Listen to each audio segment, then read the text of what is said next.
Siguiendo con la serie de vídeos que hemos preparado para trabajar la sostenibilidad digital, vamos ahora a ver las pautas que hemos de tener en cuenta para hacer un uso sostenible de los ordenadores y monitores en los centros educativos. Hay que partir de la idea de que los ordenadores y los monitores constituyen uno de los ámbitos de mayor consumo energético dentro de los equipos y dispositivos que conforman la familia de las TIC en los centros escolares. Aunque es cierto que se han producido mejoras técnicas en este ámbito, en el año 2020 las emisiones de CO2 de este tipo de equipos fue de 643 millones de toneladas en todo el mundo. Por ello, la aplicación de buenas prácticas a estos equipos es fundamental para reducir el consumo energético y la huella de carbono del sector TIC. Algunas de las pautas que podemos seguir en este ámbito son, por supuesto, disminuir el brillo de la pantalla del monitor, ya que reducir la intensidad del brillo de la pantalla reduce considerablemente el consumo de energía. De hecho, se estima que al ajustar el brillo de la pantalla a un nivel medio, se puede ahorrar entre un 15 y un 20% de energía. Los ordenadores portátiles suelen reducir el brillo cuando funcionan con la batería en lugar de estar conectados a la red, pudiendo conseguir ahorros de hasta un 40%. Otra opción complementaria a la reducción del brillo es la de elegir imágenes con colores oscuros para el fondo de pantalla del escritorio. Se calcula que una página oscura puede llegar a consumir un 25% de energía menos en su despliegue. Otra medida importante es apagar el monitor cuando no se está utilizando. Es recomendable apagar la pantalla del monitor al hacer paradas cortas de más de 10 o 15 minutos. Además, puede configurarse el monitor para que se active el modo Sleep después de 5 y 15 minutos de inactividad. Para paradas de más de una hora se recomienda apagar por completo el ordenador. También es recomendable no utilizar salvopantallas, sino, como hemos comentado antes, un fondo negro.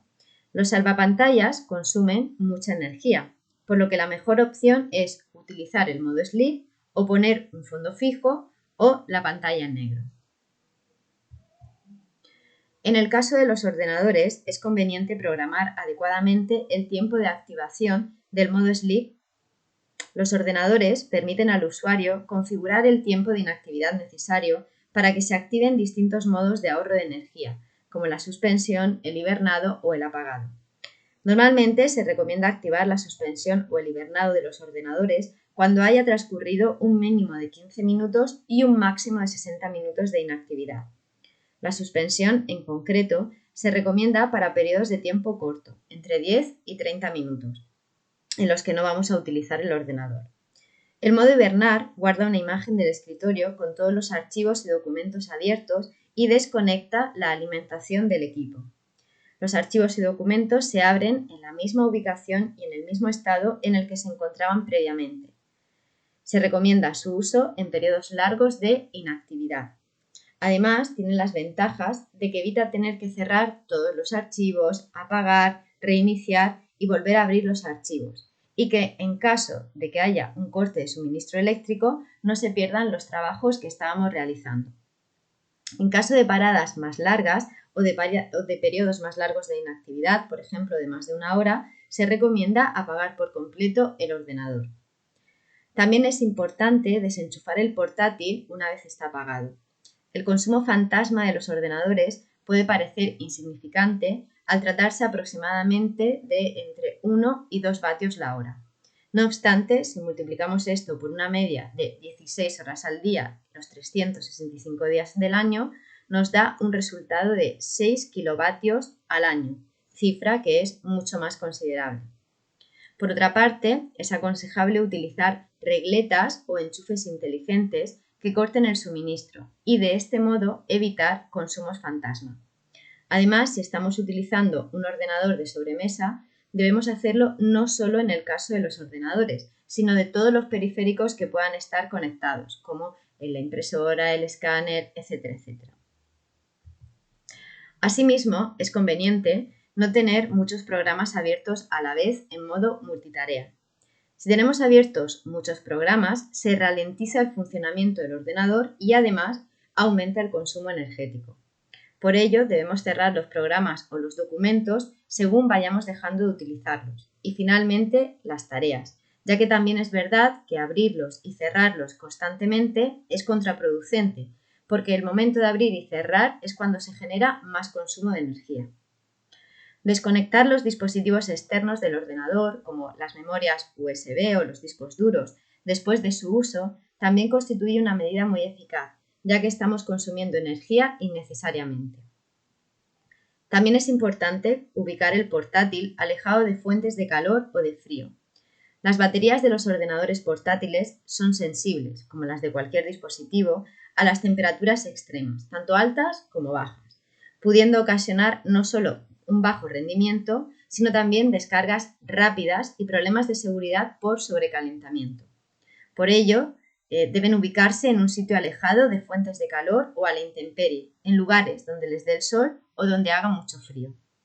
Asimismo, no deben obstaculizarse las entradas y salidas de aire del sistema de ventilación de los ordenadores, para evitar sobre todo sobrecalentamientos y exceso de trabajo para los ventiladores, lo que además también aumenta el consumo energético. Una práctica que es muy habitual pero que supone una gran cantidad de consumo energético es recargar otros dispositivos mediante una conexión USB al ordenador. Por ello es recomendable evitar esta práctica siempre que sea posible. Para reducir la obsolescencia programada, que vimos en el primero de los vídeos, es recomendable comprar dispositivos que puedan ser desmontados, reparados y actualizados, es decir, dispositivos modulares, y siempre que sea posible optar por la reparación. La reparación de dispositivos contribuye a generar una economía más sana y a potenciar el desarrollo local, a la par que intenta contrarrestar las prácticas abusivas de las empresas con los trabajadores de sus fábricas, generalmente ubicadas en países con elevados índices de pobreza. En caso de que el dispositivo no se pueda reparar y sea estrictamente necesario adquirir otro nuevo, podemos donar el antiguo a organizaciones de recuperación o bien depositarlo en el punto limpio más cercano. Hasta aquí un conjunto de buenas prácticas para un uso más sostenible de los ordenadores y de los monitores. Pasamos ahora a ver qué pautas debemos seguir para utilizar las tablets y los smartphones de manera ecorresponsable. Muchas gracias por vuestra atención.